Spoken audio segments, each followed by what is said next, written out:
Hi hello welcome to smart fab creations. ఈరోజు మన వీడియోలో ట్రెండింగ్గా ఉన్న హిప్ బెల్ట్ని మనం ఎలా స్టిచ్ చేసుకోవాలన్నది చూసేద్దామండి.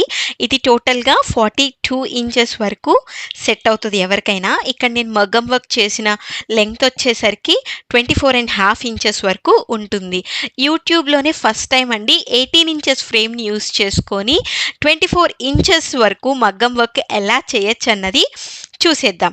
మరి నా వీడియో కనుక మీరు ఫస్ట్ టైం చూస్తున్నట్టయితే సబ్స్క్రైబ్ చేసుకోండి. ఫస్ట్ అయితే గోల్డ్ కలర్ క్లాత్ అనేది తీసుకోవాలి. ఎప్పుడైనా హిప్ బెల్ట్స్ని మనం కుట్టుకోవాలంటే మనం వేస్ట్ సైజ్కి హాఫ్కి మగ్గం వర్క్ చేసుకుంటే చాలు, మిగతా ప్లేస్ అంతా ఎలాస్టిక్ వచ్చి ఆ బెల్ట్కి పర్ఫెక్ట్గా సరిపోతుంది. ఇక్కడైతే నేను 24.5 ఇంచెస్కి మగ్గం వర్క్ చేస్తున్నాను, 2 ఇంచెస్ వెడల్పుతో.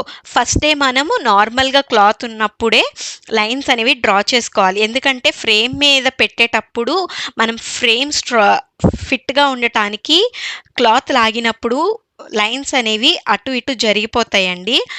అందువలన మనం ముందే డ్రా చేసుకుంటే ఆ లైన్ పర్ఫెక్ట్గా వచ్చిందా లేదా అని మనం చూసుకుంటాము. మనం ఫ్రేమ్కి ఫిట్ చేసాక లైన్ డ్రా చేసుకుంటే అది వంకర్ అనేది వస్తుంది. సో ఇదొక మంచి టిప్ అండి. తర్వాత ఈ ఫ్రేమ్ వచ్చేసరికి 18 ఇంచెస్ కాబట్టి నేను 14 ఇంచెస్ వరకు కుడుతున్నాను. ఆ మిగతాది ఎలా కుడతానన్నది ఇక్కడైతే ఫస్ట్ ఈ 14 ఇంచెస్లో మనం ఎలా కుట్టామో చూసిన తర్వాత అది చూసేద్దాము. మీరైతే వీడియోని ఎక్కడ స్కిప్ చేయకుండా చూడండి. ఇక్కడ మధ్యలో ఒక లక్ష్మీ పెండెంట్ని పెట్టుకొని టాకాలు వేసుకుంటున్నాను. గోల్డ్ కలర్ థ్రెడ్ తీసుకొని 4 థ్రెడ్స్ వచ్చేలాగా పెట్టుకొని ఈ విధంగా టాకాలు వేసుకోవాలి. హిప్ బెల్ట్ మొత్తం రెడీ అయ్యేసరికి బెల్ట్ అనేది కొంచెం బరువుగా ఉంటుంది. ఆ బరువుకి పెండెంట్ పడిపోకుండా ఉండటానికి టాకాలు వేసుకోవటం చాలా ఇంపార్టెంట్. ఇట్లా వేసుకున్న తర్వాత మనం ఆల్రెడీ తీసుకున్న లైన్స్ ఉన్నాయి కదా, ఆ లైన్స్ మీదనే నేను చైన్ స్టిచ్ అనేది చేస్తున్నాను గోల్డ్ కలర్ జరీ థ్రెడ్ తీసుకొని. తరువాత గోల్డ్ కలర్ జర్దోసి తీసుకొని ఈ విధంగా అయితే స్టిచ్ చేసుకోవాలి. ఎప్పుడైనా మనం జర్దోసి కుట్టేటప్పుడు జర్దోసి ఇంత ఫ్రీగా రావాలంటే జర్దోసిని ఫస్ట్ టైమే మనం ఈ విధంగా స్ట్రెచ్ చేసుకోవాలి. ఇలా స్ట్రెచ్ చేసుకున్నట్టయితే అందులో నుంచి నీడిల్ అనేది చాలా ఈజీగా బయటకు వచ్చి ఇలా ఫినిషింగ్ అనేది కూడా చాలా నీట్గా ఉంటుంది. క్లాత్కి కూడా ఎక్కడ పట్టదండి. ఇన్ కేస్ మీకు ఇక్కడ జర్దోసి నచ్చకపోతే కనుక గోల్డ్ కలర్ కట్ బీట్స్తో అయినా సరే మీరు కుట్టచ్చు. లుక్ అనేది చాలా బాగుంటుంది. తర్వాత గోల్డ్ కలర్ స్టోన్ చైన్ అనేది తీసుకొని ఈ విధంగా అయితే స్టిచ్ చేసుకుంటున్నా. ఇక్కడ నేను జరీ థ్రెడ్ని యూజ్ చేస్తున్న గోల్డ్ కలర్ది, ఎందుకంటే ఆ గ్యాప్స్లో కూడా గోల్డ్ కలర్ అనేది షైన్ అయ్యి బాగుంటుందని చెప్పి ఈ విధంగా చేస్తున్నా. ఇక్కడైతే కంటిన్యూ డబ్ల్యూ షేప్లో మనం కుట్టుకోవాలి. ఈ మధ్యలో ఇలా కుట్టుకున్నట్టయితే స్టోన్ చైన్ అనేది స్ట్రాంగ్గా ఉంటుందండి. మనం అతికిచ్చి వదిలేసినట్టయితే కొన్ని రోజులకి అది ఊడిపోయే ఛాన్స్ ఉంటుంది. సో కంపల్సరీగా ఇలా టాకాలు అనేవి వేసుకోవాలి. ఈ స్టోన్ చైన్ పక్క నుంచే మళ్ళీ ఒక zardozi line and normal zari థ్రెడ్తో ఒక చైన్ స్టిచ్ అనేది ఈ విధంగా చేసి బోర్డర్ అనేది కంప్లీట్ చేసుకోవాలి. ఇలా బోర్డర్ అనేది కంప్లీట్ అయిన తర్వాత సెంటర్లో చూసారు కదా, డిఫరెంట్ కలర్స్ యూస్ చేసుకొని ఈ విధంగా ఫ్లవర్ లాగా పెట్టుకున్నా. ఈ మధ్యలో పాయింట్ నుంచి మధ్యలో అంటే ఫ్లవర్ మధ్యలో నుంచి ఇంకో ఫ్లవర్ మధ్యలోకి వచ్చేసరికి 2 ఇంచెస్ గ్యాప్ మెయింటైన్ చేశానండి. మెయింటైన్ చేసి 6 ఫ్లవర్స్ వచ్చే 6 బర్డ్స్ వచ్చేలాగా పెట్టుకున్నాను కలర్స్ స్టోన్స్ అనేవి. దీని చుట్టూతా కూడా మళ్ళీ ఇలా ఐ షేప్ కుందన్స్ తీసుకొని ఫిట్ చేసుకున్నాను. ఇలా ఇది మొత్తం అతికించుకొని డ్రై అయిన తర్వాత గోల్డ్ కలర్ జర్దోసి తీసుకొని ఈ విధంగా ఫ్లవర్స్ చుట్టూతా అనేది కుట్టుకోవాలండి. ఐ కలర్ స్టోన్స్ చుట్టూతా అయితే కుట్టనక్కర్లేదు. ఓన్లీ మనం ఇక్కడ కలర్ కుందన్స్ యూస్ చేసాం కదా రౌండ్వి, దాని చుట్టూతా కుడితే సరిపోతుంది. ఇక్కడ ఈ టైప్ రౌండ్ బాల్స్ తీసుకొని ఈ విధంగా అయితే ఫిల్ చేసుకోవాలి. ఒక బాల్ కుట్టిన తర్వాత ఇంకో బాల్ కుట్టేంత గ్యాప్ని నార్మల్ చైన్ వేసి ఇంకో బాల్ అనేది వేసుకోవాలి. అంటే లైన్కి మనకి 5 బాల్స్ పడతాయండి. అండ్ ఈ 2 ఫ్లవర్స్ మధ్యలో కూడా 5 లైన్స్ అయితే పడతాయి. ఈ విధంగా మనం కుట్టుకోవాలండి. బెల్ట్ మొత్తం కూడా ఇలా కుట్టుకున్న తర్వాత నేను మధ్యలో పూసలతో ఫిల్ చేస్తా. ఈ బాల్స్ మధ్యలో ఆ పూసలు ఫిట్ అవ్వాలండి. అందుకే మనం ఈ గ్యాప్ ఇచ్చి కుట్టుకున్నాము. ఇక్కడ వీటిల్ని లోరియల్స్ అంటారండి, పెరల్ లోరియల్స్ అంటారు. ఇది ఈ బండిల్ రూపంలో మనకి ఇలా సేల్ చేస్తారు. వీటితో మనం ఇక్కడ మధ్యలో అన్నది ఫిల్ చేసుకుంటాం. ఇలా ఉంటాయండి పూసలొచ్చేసరికి. ఇప్పుడు వీటిని ఒక నీడిల్‌కి 2 తీసుకుందాము. ఏదైతే మనకిక్కడ బాల్‌కి మధ్యలో గ్యాప్ ఉందో, ఆ గ్యాప్‌లో ఒక 2 పూసల్ని ఈ విధంగా అయితే వేసుకొని కుట్టుకోవాలి. ఇదే విధంగా ఈ గోల్డ్ పూసల మధ్యలో మొత్తం ఈ లోరియల్స్‌తో ఫిల్ చేసుకోవాలి. ఇలా ఫిల్ చేసుకున్న తర్వాత చూసారు కదా! మనం ఏదైతే 14.5 ఇంచెస్‌కి పెట్టుకున్నామో ఫ్రేమ్ నుంచి రిమూవ్ చేసాకైతే ఈ విధంగా ఉంటుంది. దీని ఎక్స్‌టెన్షన్ లైన్ చూసారా ఎలా డ్రాయింగ్ అనేది కనిపిస్తుందో? ఇదైతే కంపల్సరీ అండి. ఈ లైన్ అనేది కంపల్సరీగా కనిపించాలి. ఇప్పుడు మనం ఎంతవరకైతే కుట్టుకున్నామో అంతవరకు ఈ విధంగా అయితే నేను ఫోల్డ్ చేసుకుంటున్నా.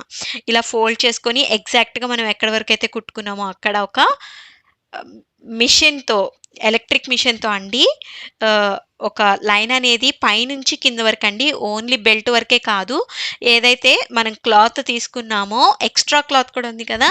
ఆ క్లాత్ దగ్గర నుంచి దీనికి స్ట్రెయిట్‌గా ఒక లైన్ అనేది మనం స్టిచ్ చేసుకోవాలి. ఇలా స్టిచ్ చేసుకోవాలంటే మిషన్ మీద నాకు కొంచెం కదులుతుందండి. అందువల్ల నేను పిన్స్ అనేవి పెట్టుకున్నా. మిషన్ మీద అక్కడ స్టిచ్చింగ్ దగ్గరికెళ్ళాక కదలకుండా ఉంటుందని చెప్పి, అంటే అటు ఇటు పక్కకి జరిగితే క డిస్టర్బెన్స్‌గా ఉంటుందని చెప్పి ఈ విధంగా అయితే ఒక పిన్నీస్‌తో ఇలా సెక్యూర్ చేసుకున్న తర్వాత మిషన్ మీద ఈ విధంగా పెట్టుకుంటున్నాను.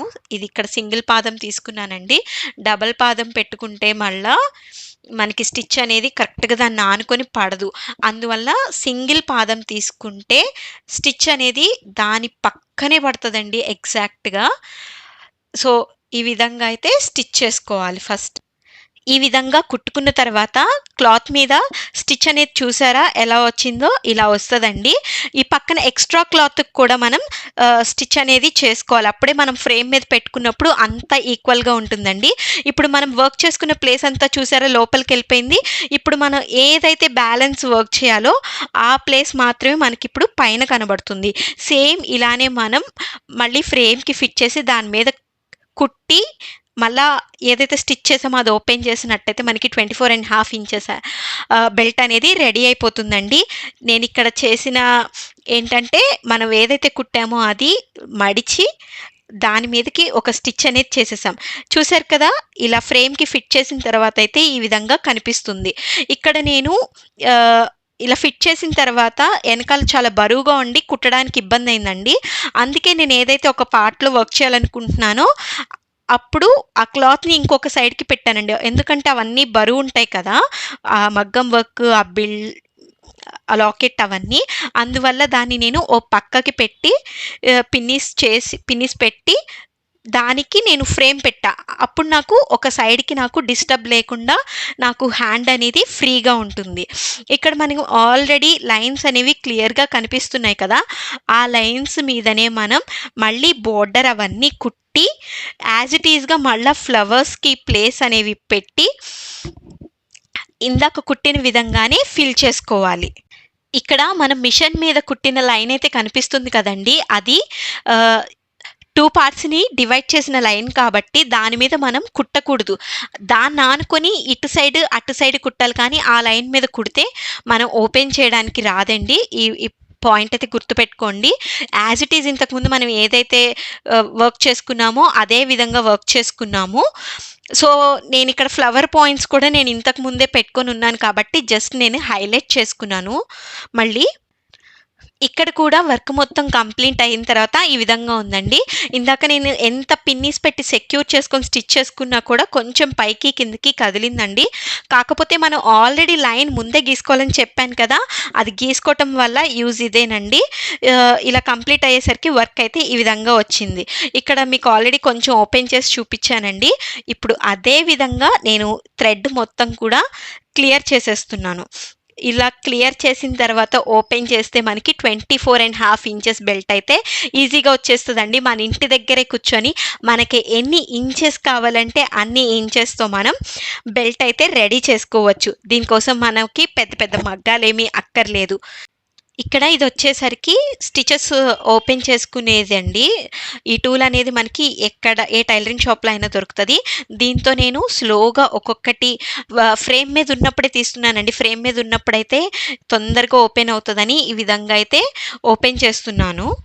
ఇలా స్టిచెస్ అనేవి ఓపెన్ చేశాక ఇలా ఉందండి మన ఫైనల్‌గా అయితే. చూసారు కదా! ఎక్కడైతే స్టిచ్ పడిందో అక్కడ ఈ కొంచెం గ్యాప్ అనేది వచ్చింది. ఒకవైపయితే ఈ గ్యాప్ వచ్చిందండి. ఒక హాఫ్ ఇంచ్ గ్యాప్ ఉండొచ్చు. ఇంకో సైడ్ బెల్ట్‌కి ఇంకో సైడ్‌ని కలిపికి వేస్తాం కదా! ఇంకో సైడ్ అయితే నాకసల గ్యాప్ అనేది కూడా పెద్ద ఏం కనిపించల. బాగా పట్టి చూస్తే గాని ఓహో! ఇక్కడ గ్యాప్ ఉందా అనైతే నాకు కనిపించింది. సో, ఈ పార్ట్‌లో నేను హ్యాండ్‌తోనే స్మాల్‌గా ఆ మధ్యలో పూసలతో ఫిల్ చేసేసుకున్నాను. గ్యాప్స్ అనేవి ఏమీ తెలియకుండా. ఈ విధంగా నార్మల్ నీడిల్ యూజ్ చేసుకొని లారియల్స్‌ని ఈ విధంగా ఫిల్ చేసుకుంటున్నానండి. ఇలా చేసుకున్న తర్వాత అసలు గ్యాప్ అనేదే ఏమీ కనిపించదు. తరువాత బెల్ట్ అనేది స్టిచ్ అయిపోయిన తర్వాత అండి కింద పూసలు ఏలాడితే బావుంటుందని చెప్పి ఇలా పెద్ద పెరల్స్ తీసుకొని అవి బ్యాలెన్స్ అవ్వటానికి ఈ విధంగా ఒక గోల్డ్ పూసైతే వేసి ఈ విధంగా అయితే కుట్టుకుంటున్నాను. ఇలా కుట్టుకున్న తర్వాత ఏదైతే మనం తీసుకున్న డాలర్ అండ్ మిగతా ప్లేసెస్‌లో కూడా నాకు కొంచెం స్టోన్స్ పెడితే బావుంటుందనిపిచ్చి ఈ విధంగా అయితే హైలైట్ చేసుకుంటున్నా అండి. మీకు కావాలంటే స్టోన్స్ అనేవి జార్ఖండ్ స్టోన్స్ అనేవి పెట్టండి. లేదంటే లేదు. ఇలా చివరాఖరికి నాకైతే 24½ ఇంచెస్‌తో ఇంటి దగ్గరే 18 ఇంచెస్ ఫ్రేమ్‌తో అయితే కంప్లీట్ అయిందండి. ఈ వీడియో మీకు నచ్చినట్టయితే లైక్ చేసి, ఛానెల్‌ని సబ్స్క్రైబ్ చేసి, పక్కనే ఉన్న బెల్ ఐకాన్‌ని ట్యాప్ చేయండి. Thank you.